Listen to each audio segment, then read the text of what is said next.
college football time now. We have a lot of season openers at neutral sites to talk about, and maybe none further than Dublin in the lovely country of Ireland, where the Irish people will have the opportunity to watch Georgia Tech play Boston College. That will be at 7:30 Saturday morning, our time. And earlier tonight, the Yellow Jackets loaded up and made their way to Hartsfield-Jackson and ready and set for the trip across the Atlantic. All right, a little closer to home, a lot closer to home, the Georgia Bulldogs will take on UNC at the Georgia Dome on Saturday evening. Our UGA insider is Roddy Nabulsi, and he is always our source for all things UGA. We are grateful for all of your wonderful work for us. We have so much information that comes from you on a weekly basis. We are very appreciative, very grateful. So we begin with the quarterback question that everybody has just hammered to death.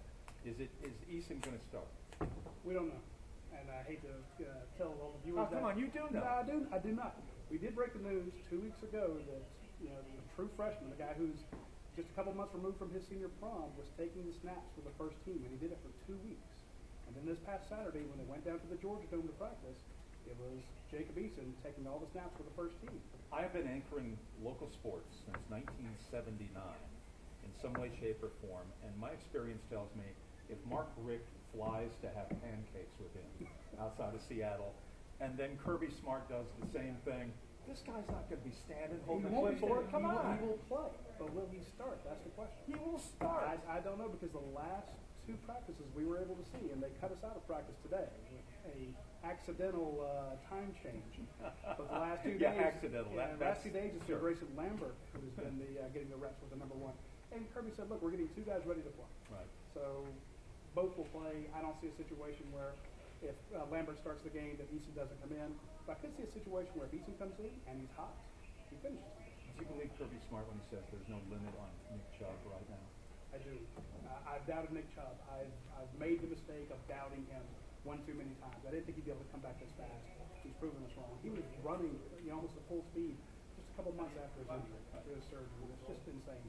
I don't think that there is a pitch count, as you say, for Nick Chubb. I don't know that he's 100%, but they're not going to pull him because as we see him play banged up last year, an 80% Nick Chubb is better than 100% many other runners. How about Sonny Michel, since we're talking about health? What's your pick there? Sonny Michel, I've been looking at it right before we went on the air. I have some sources telling me that he has been cleared medically and he can play this spring Saturday. I've also had great sources tell me that no, he has not been cleared and they're looking for a second opinion. So right now his status is up in the air. I did make the prediction that he would play in some fashion or form this Saturday. I'll either have egg on my face or be proven to be Nostradamus. We'll see. All right, I like the Nostradamus theme, and we're going to stay on that. Since this is the last day of August, give me some names that around October we're going to say, you know what, Roddy Nabulsi was with Hollinger, and they were talking that night, and he came up with the following names where he was spot on about their development and their impact on the team. Give me 2 names. One, Tariq McGee. This is a cornerback who's just come on like gangbusters. He's running with the number 2s recently.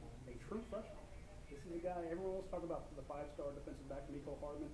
Tariq McGee is the guy whose name you need to know. And another one, a big man, Solomon Henry out of Jacksonville. A last-minute addition to the class. Tariq was very early in the class, stayed loyal through the whole coaching change, never questioned. Solomon came on at the very end. He showed up at Georgia at 371 pounds. Oh. He's dropped a lot of weight, and he is that typical Arkansas mauler that you're going to see that Sam Pittman, the offensive line coach. He had him at Arkansas. They all wound up going in the first, second, third round. This is the next guy. Solomon McKinley. He's, again, another true freshman. Those are 2 names you need to hear. Nostradamus have heard something like that. A little bit. Las Vegas is a place where they like to bet, and they are betting on SEC teams. And they see UGA as 10 wins. Do you see it that way? Absolutely. I mean, right, when camp started, I would have said it's an 8-14.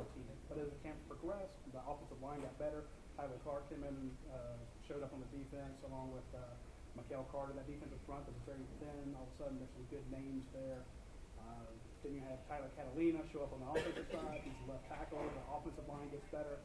I could definitely see a situation where Georgia could win 10 games. But, I mean, there's only 3 major games that Georgia has to face. I mean, they've got Ole Miss.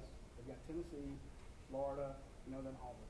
How different is the football culture at UGA? Mark Richt was, seemingly this easygoing guy. That was not true, but he was a tough guy. He's very tough, very competitive. Very competitive, no nonsense, wouldn't put up with fools at all. Now you got Kirby Smart, who would seem to be someone who is very stern, isn't putting up with much either in terms of questions from reporters or anybody else. Give me a sense of the difference in culture. There's been very little when it comes to team discipline. I mean, Kirby Smart took 2 players off the team. He wasn't going to mess around with guys that couldn't, follow his rules. He was very strict, like the whole it was at Alabama. Mark Richt the same way. They don't want us knowing what they're doing. We don't get to see a whole lot of practice time. A lot of times we ask a question, we get a very non-committal answer. We get something that they just don't want to, explain to us. And Kirby Smart numerous times said, "I don't want to answer." Roddy Nabolsi is his name. You can find his work on our website. He's our UGA insider, and you can go to 11alive.com, read his stuff, and you will go to work in school.